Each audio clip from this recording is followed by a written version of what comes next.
Nanging apa sakurunge taturi jumeneng aku sore mau ngeroleh TikTok gawe tembang gawe lagu. Oh, gawe lagu maaf.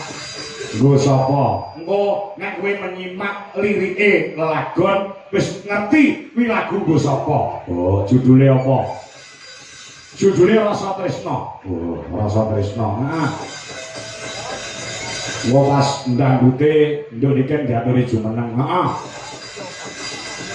Oh iya, coba ana bawane ya, ana bawane Sinom nah, Sinom ya. Sinom ya, coba men dibawani karo Mas Wisnu sing suarane lantang. Lagu nggo sapa? Ora usah tak omongi engko nek kowe menyimak saire bakal ngerti kuwi lagu nggo sapa. Oh, ngono. Sapa? Karo bapak dhewe. Ah iya. Oh, sing bawa sapa? Niken dhewe nak. Oh iya, ya. Apa? Karo lenggah sing wendok kan. Oh, ngono. Ya, ya. Sing gawe bapak sore mau karo live TikTok ngono karo orek-orek. Oh, ngono. Orek-orek kok gawe lagu. Oh iya, Ya, coba nek Sinom pelok. Oh, ngono. Ya. Ya, ndok kan. Kaya apa suaramu dinteni wong sak donya. Oh, ya. Sing ngenteni dina Rebo iki piyuh. Ya. Saiki wis lakon weruh Niken Salindri. Iya lho, coba.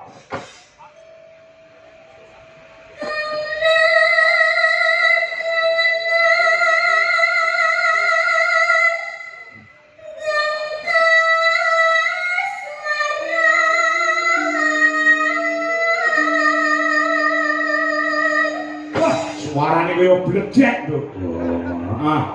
Kamu dengan bangkas maran terus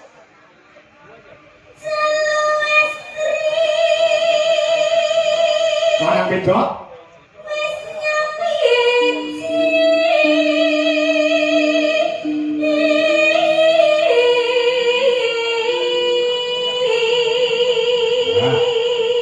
Jalu kuwi lanang, estri kuwi wedok. Oh, ya lanang wedok wis nyawiji. Terus, Dok.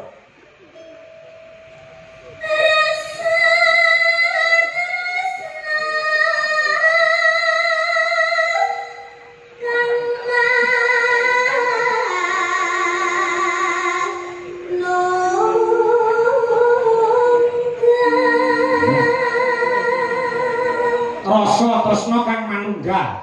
Ya, terus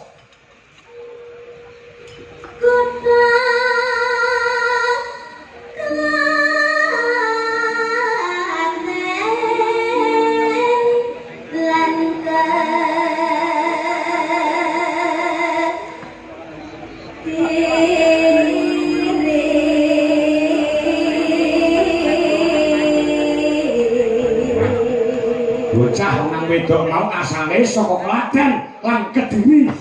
Ya, terus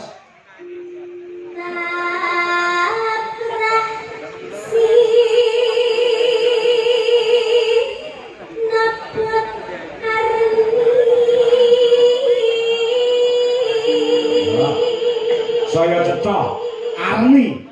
Terus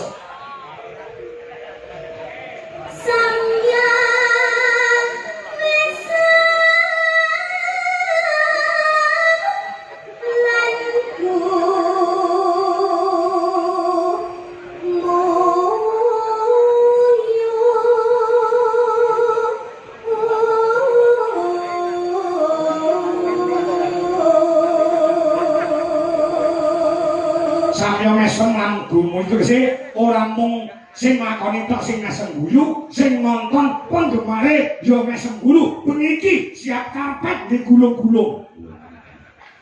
Terus tanetap Bandung ing rasa rasane wis ora kena bintung. Ya.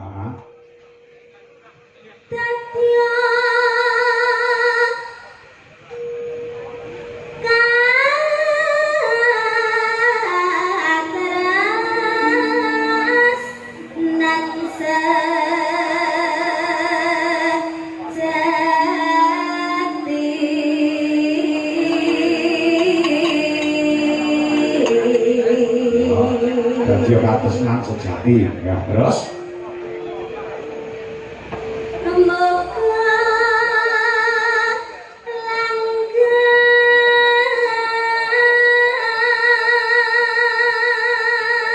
pas gong tibane ompak ndangdute ya muga langgeng terus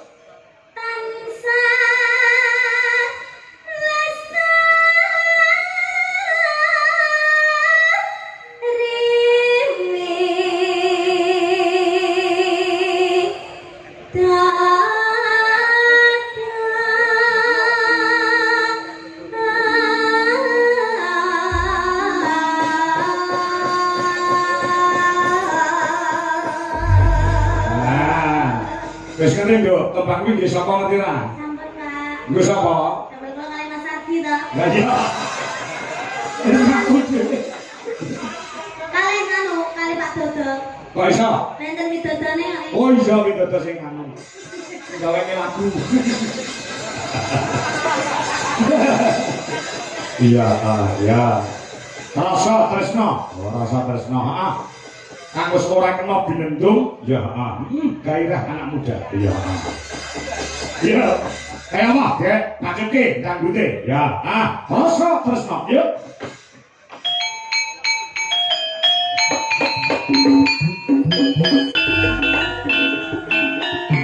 Ayo, semuanya.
Thank